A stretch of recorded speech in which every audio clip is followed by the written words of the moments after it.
All right, we are live and we're going to be talking about hidden mold today. And I'm being joined by Linda Downey, another FDN. I'm Terea Rodriguez, FDN.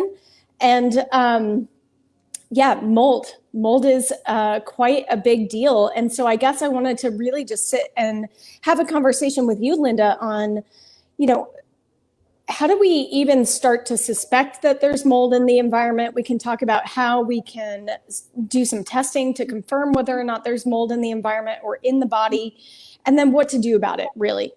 And, the way that I kind of led up to this conversation was really, I've seen a lot of clients over the years, and maybe you've had the same experience, where they've done everything right. They've done the food, they've swapped out their personal care products, they've done protocols with various practitioners, they've tried elimination diets, they've tried all sorts of different things, yet they still have brain fog, they still have weight that won't leave the body, they've got hair falling out, hormones are a mess, like they really can't figure it out. And then I start doing some investigation for mold, and guess what we find? We find a lot of mold in the environment. Has that been your case too? Yeah, I mean, we do all the other things first that you mentioned, like the typical things, unless somebody really knows that they've been exposed to mold. Like, oh yeah, we moved into this house and the basement's covered. Then there's some real clues right off the bat. Yeah. But, typically we go look at the other places first, and then when people still are not responding, when there's still a lot of issues, then it's like, you know what, there's something in the body we're not clearing, and this is a big probability. Yeah. And, I like to rely on lab testing to determine whether or not there's mold in the environment or mold in the body itself. I'm not certain if that's something that is part of your practice. Do you use testing as well? Yes, but not right off the bat. Again, I sort of do all the other stuff first, because I just, I want to try to not spend money unless we need to.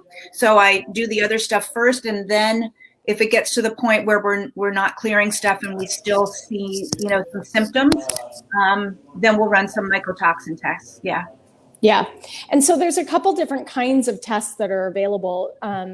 One is called an organic acids test, and Great Plains has a wonderful organic acids test that I use for a lot of different reasons, because of course there's 70 some markers on that test and it looks at a lot of different areas of the body. But one thing that's really useful is their fungal section. And so in that fungal section, there's a number of markers that when they're elevated tend to be, not always, but tend to be correlated with mold in the environment. And so that's my first clue, actually, with most clients, as there might be mold in the environment. And then the question is, where is that mold coming from? But you're right. If we've done all of this work already and still things are very off and they're just not feeling really well, I'll run a mycotoxin test, which is a different kind of test. And it's looking for metabolites of the mycotoxins themselves in the body to understand whether or not mold has been stored or packed away in different tissues in the body and is causing a problem, especially with detoxification, because that's one of the things that mold can really start to shut down is detoxification pathways in the body. And so it can cause all sorts of insidious problems. In terms of the environment testing, have you done a lot of work with some cases of people who have serious mold issues and need to go through home remediation and that kind of thing with clients? That's something that I've done a lot of over the years. I know you're definitely much more versed in this than I am. I've had two people that actually had to take on their home. And I know that we have access to some testing that people can do for their home, but both of these folks did it locally through their own, they had like people come in and test their home and all of that. So that's what they did. But yeah, I know you do that a lot. Right? I do. Yeah. And, it definitely can be a Pandora's box, right? Because there's mold inspectors the cameras are always opposite. So I'm always figuring out which way to move.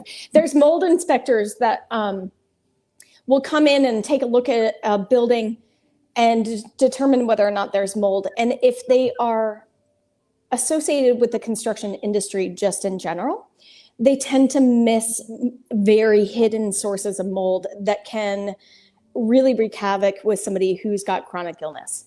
And then there are specialty mold inspectors who have been trained to really look in areas using techniques like UV light and DNA testing and dust testing and air sample testing in order to really find that insidious little tiny leak that's been sitting there and it's just been dropping 1 drop of water every 2 days.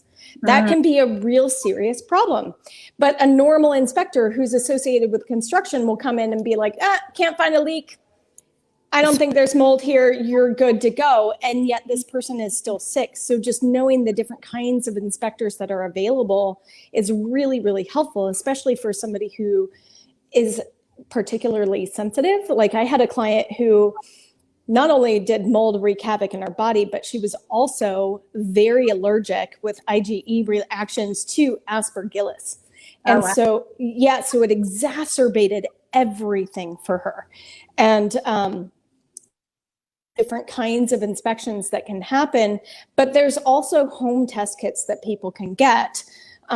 They're 2 acronyms. One is called ERMI, E-R-M-I, and the other one is HERTSMI, HERTSMI-2. Those are 2 tests that you can order over the internet. You can get kits to collect dust samples, send those back and get an analysis to understand whether or not there is extremely toxic species of mold in the house that could be contributing to those things. Go ahead. I was thinking when you were speaking, the difference between like an allergy and mold toxicity, right? So you can have an allergy, which will elevate your IgEs and do typically like the symptoms that we think of with allergies, like itchiness, rashes, eyes, respiratory system. But mold toxicity is a little bit different in that it's systemic. It may not show up with those symptoms. It may be the brain fog and the joint pain, and it's more like your body is responding to the toxins that are being produced by the mold, as opposed to like an actual mold. Like I touch mold and I have an allergy to it, right? Mm-hmm. Yep. It's more the mold is living and thriving in your house. It's producing toxins, and those toxins are now taking up, perhaps the mold is taking up residence in your body, or the toxins are causing systemic, and they really look like a lot of other issues, you know. Absolutely. Chronic fatigue, I think it's like 90% or maybe even 95% of people who have been diagnosed with chronic fatigue actually show mycotoxins in their urine. So it just shows that chronic fatigue is not the root cause, right? They didn't really get to it. Right. And, you know, it's interesting that you say that, because sources of mold can come from the food supply.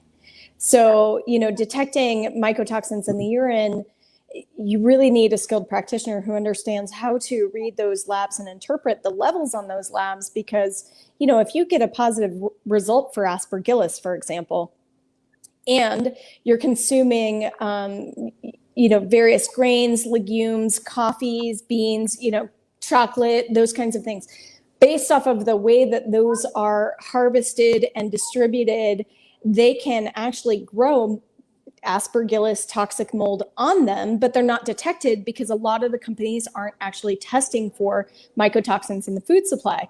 So, you know, some of those positive results can actually come from food and not necessarily from the home.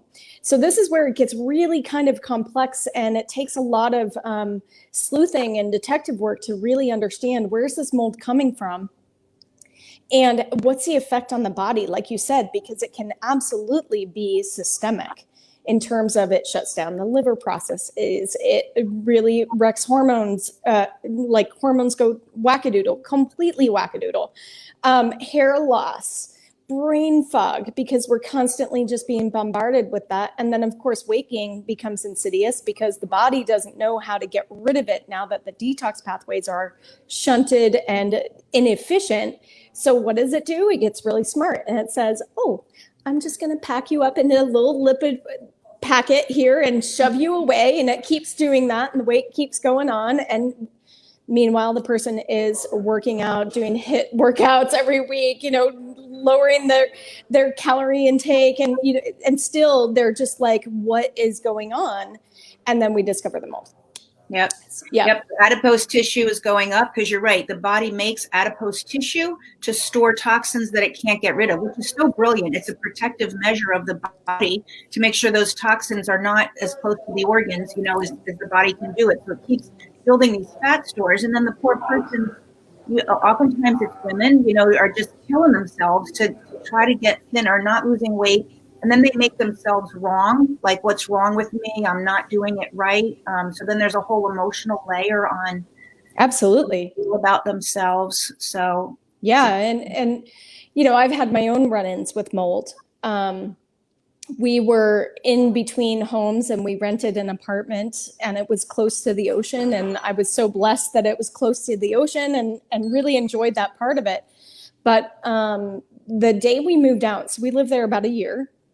The day we moved out, I noticed, and I hadn't noticed this before, but on the master bedroom, there were curtains across the windows. And I looked behind the curtains, the facing outside surface. Yep. And it was black.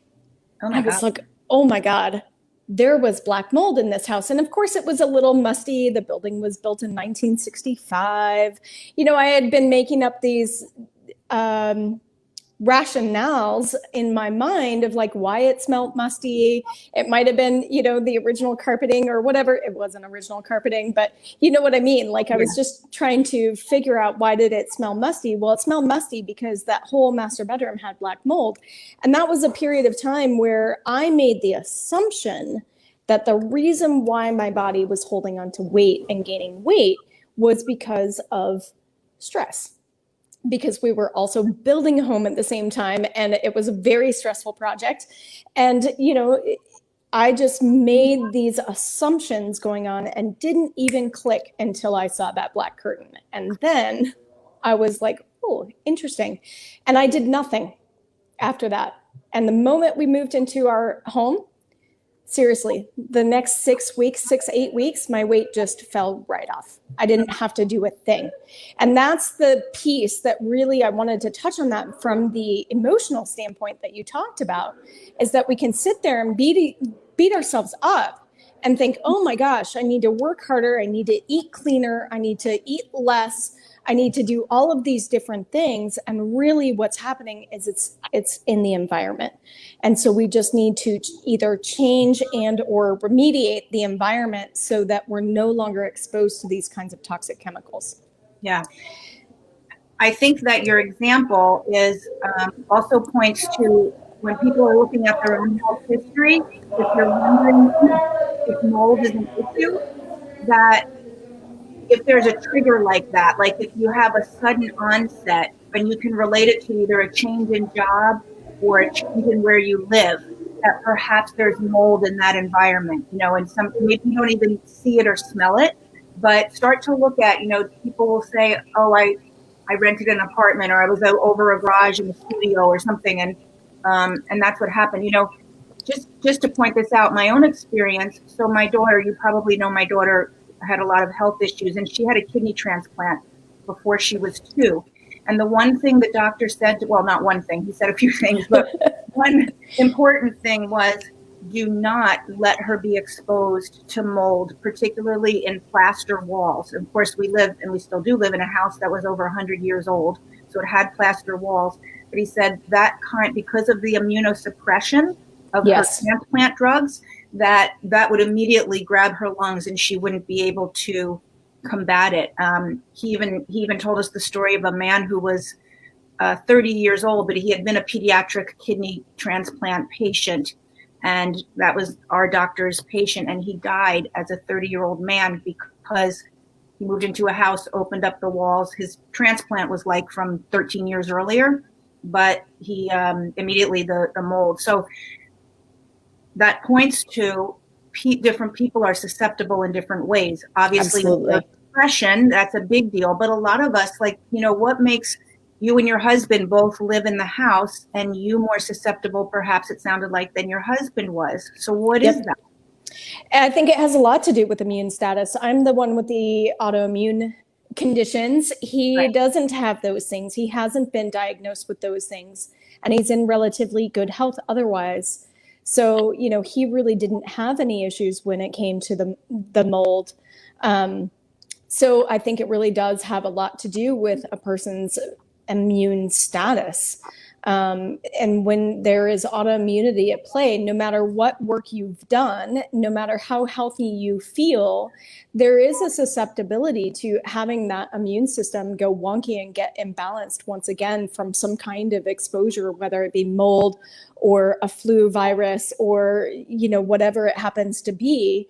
If there is an exposure, it can put that imbalanced stress on the immune system and then cause that susceptibility to start taking on the mycotoxins, stuffing them away, like all of that stuff. So if you don't really know that that's what's going on, it really is time to question, like you said, start to put together those clues, like really think about, where have you lived in the past? Where have you worked in the past? Have you noticed the ceiling tiles have water stains on them? Have you noticed that, there might be, I've even had people tell me that they have noticed mushroom fruiting bodies growing out of baseboards. That's not a good sign. That is not good. And at first, it's kind of a silly story, but at first, again, she's trying to justify it rationale. She honestly thought her kids shoved oatmeal in the baseboards. Oh my gosh. And so she would clean it out. And then all of a sudden a mushroom fruiting body shows up. And then she's like, oh, okay.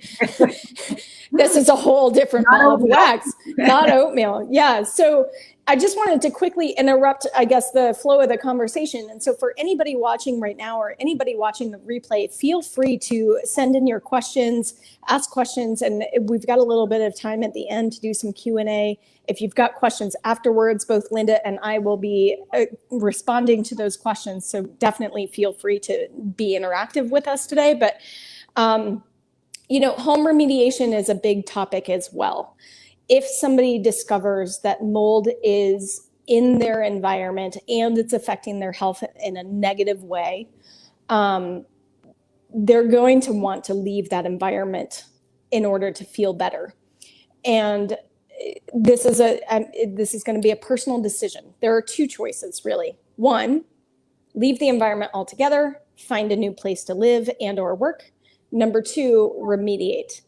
And that's going to be based off of what is the extent of the water damage in the home. How much do you love the home? How much do you love that job? How willing is the employer to do the remediation? There's a lot of different factors there. And it can be very costly to do remediation depending upon what the damage is or what needs to be done to fix it. And it's a tough decision. And I've helped clients go through that decision, decide to move. It's sad in a sense, because not only does it get into the home, but it gets into every porous surface. So that means furniture, mattresses, those kinds of things can't actually be cleaned or treated. So they have to be donated to somebody who's not sensitive to mold. I hated to think about doing that, but we ended up donating some of our furniture that was in that apartment. And I just made sure that the person wasn't susceptible to mold, but that was the only option for us. Porous or non-porous surfaces like tables and chairs and dishes can be cleaned and remediated. Clothing has to be washed very specially with special agents to get rid of and kill the mold. But so you don't have to get rid of everything. It's not like a fire.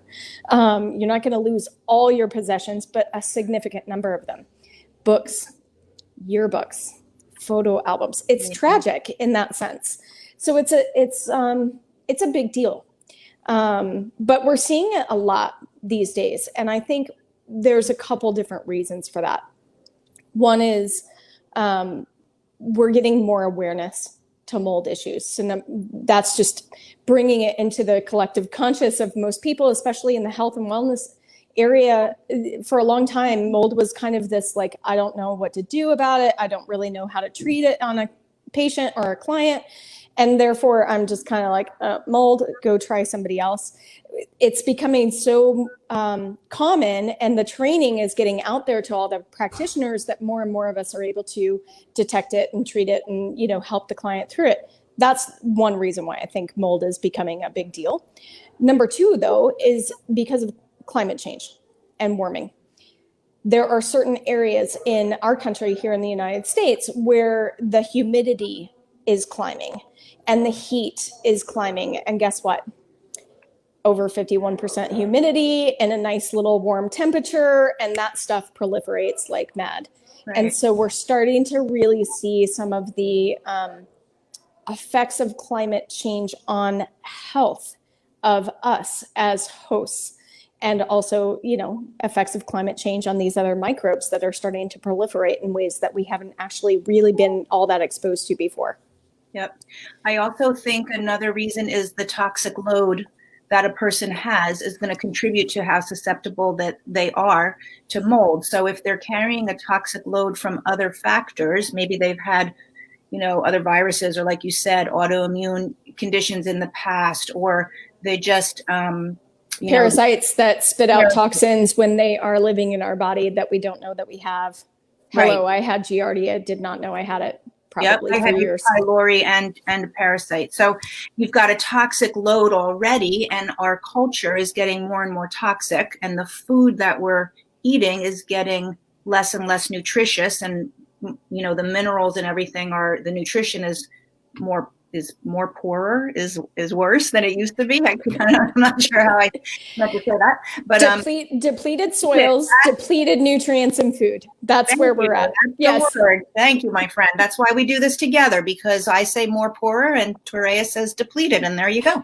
But you know, that's happening. So now somebody who has multiple things is exposed to mold in a way that maybe 50 years ago, with better nutrition, a decreased stress load, you know, et cetera, right? All of that is going to come into play on how your body's going to respond.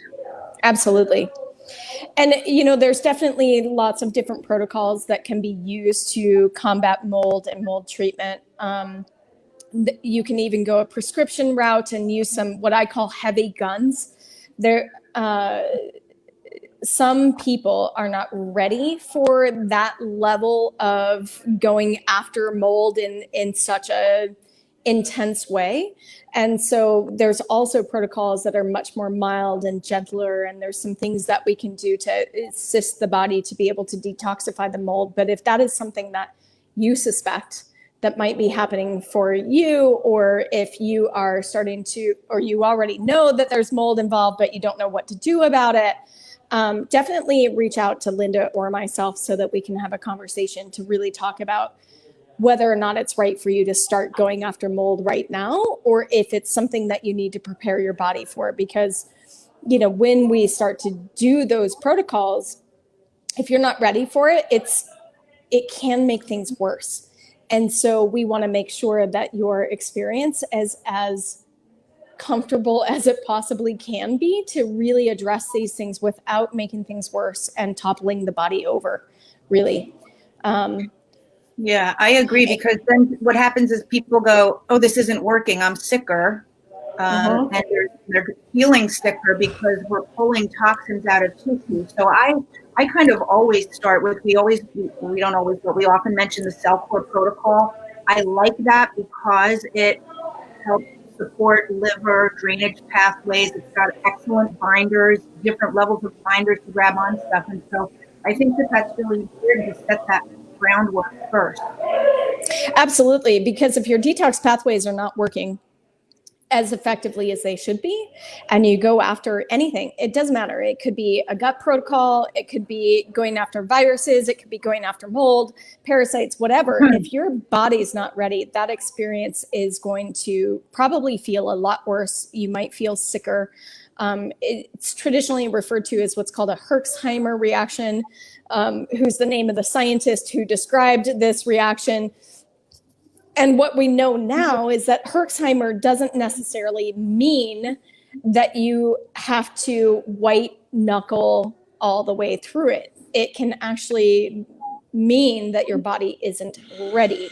So doing that work, that foundational work ahead of time is super helpful. And a lot of clients don't have the horrendous fatigue episodes or the stomach discomfort. Or, I mean, I remember when I went after heavy metals and was not ready. And it's probably the worst 6 months of, regression in my health that I ever experienced in my whole healing journey. So now I'm really, really cognizant of that. And I make sure that I do things in a particular order. And mold is one of those where we want to make sure we do it in a particular order so that people are not as uncomfortable as that. Because I was sick for six months.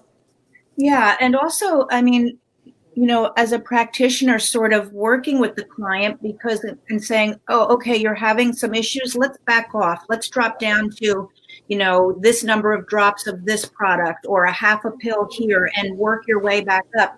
If you're trying to do it by yourself, it's like, I don't know what I'm supposed to do. Do I just stop everything? Do I, so I think really, and everybody's different. There's no magic answer. There's just some guidelines and then you figure it out. Yep. Yeah. And I guess the other thing that I wanted to also address is chronic inflammatory response syndrome, or CIRS. That is often used as a diagnosis. And what it refers to is exactly what it sounds like, chronic inflammatory. And that is your immune system is always responding in an inflammatory way. And there's many things that can cause CIRS, but two of them, one is mold and the other one is Lyme. And they both do the exact same thing. They fill the body with various different biotoxins, and which are mycotoxins, are a class of biotoxins, and just spur that inflammation and chronic fatigue and chronic brain fog and pain and all of these different things that are really kind of unexplained on other lab work. And that's something to really watch out for. So, if anybody listening to this or watching this has either received a diagnosis of CIRS or chronic inflammatory response syndrome, CIRS, this is one of those avenues that's part of the picture and is definitely something that needs to be investigated. Yeah, I think that was a good point that you said. It's a biotoxin illness. What that means is it's coming from toxins that are biological in nature. It's not coming from like chemicals like formaldehyde in your upholstery or something, chemicals in your skincare products. It's not that. They're biological in nature. So Lyme disease is the bacteria when you're bit by a tick, and the co-infections of Lyme. So there's 3 or 4 potential bacteria that you could get, and then the mycotoxins in the mold family. So it's very specific that it's a biotoxin response, and that it shows up, in the nervous system, whether it's brain fog, memory issues, just chronic inflammation throughout the nervous system. The eyes, you might notice dry eyes, blurred vision, itchy eyes, digestive issues. It's really throughout the body, but it's biological in nature. So I'm pointing that out because it takes very specific binders to clear that. It absolutely does. Yeah. And not all binders are equal. So charcoal is different from any of the clays, is different from cholestyramine. They're all very different. And using a combination of binders in a gentle fashion. Again, you can go really fast with this stuff, but oftentimes that brings on that Herxheimer reaction. So I like to do the low and slow approach, like just really gently start to bring this stuff out of the body. And once it's ready and once it gets used to handling that kind of thing, then you can ramp it up. But using very specific binders for whichever biotoxin it is. So now we're understanding that we can't just use a binder at mycotoxins. In fact, one binder might work really well for aspergillus, but not work well for chaetoammonium, right? So a very different mycotoxin from a different mold species responds to a different binder. So really understanding the differences between the two and which ones work best for which species. I mean, that's where Linda and I get our geek on, is we get to just really get into those kinds of details. And I love knowing that kind of stuff because it helps me assist my clients so much more if I know through home testing, or I know through mycotoxin testing, what species are we actually dealing with. That really helps me customize even more so that we can be a lot more effective. Yep. Yeah. Get through it sooner rather than later, which is the whole plan, right? That's right. So anything else today, Linda, that you wanted to talk about mold and mycotoxins and biotoxin illness or anything like that? No, I always love chatting with you every 2 weeks. And I know you're away right now and still were kind enough to get on the live with me to talk about this. So thank you for that. It's just always, some information that can maybe make a light bulb go off for somebody or put some pieces together where they've been struggling. And then, as you said, either one of us, we both do this a very similar kind of work. So if people feel like, it's time I work with a practitioner. This is crazy that I'm spinning my wheels and I'm still sick, and let's get it done. Yeah, absolutely. And that's what we're here for, is to help you with it. And, both Linda and I do follow the same principle. We won't take you on if we don't think that we can absolutely help you. We will definitely give you a recommendation for somebody that you need to be working with if it's out of our wheelhouse. So, just know that you're in good hands. We're always going to be upfront and honest with you. But most importantly, if you're spinning your wheels, get some help, reach out and get some help, because you could spin wheels for many more years to come. And it doesn't make sense. You don't deserve to suffer much longer than you have to. And, you've got a wonderful, beautiful life that you need to get on with. And we're here to help you do that. So again, if you've got any questions, feel free to put them in the comments. We'll be active on the comments in the replay post. Thank you so much for those that have been watching today. Linda, thank you so much. It's always fun to talk about different topics, and we've got a good one coming up for 2 weeks. So I can't wait for that. So that'll be announced in both of our groups and on our pages. So we'll see you then. Yep. Thanks, Terea. Have a great rest of your trip. Thanks. See you later. Okay. Bye-bye.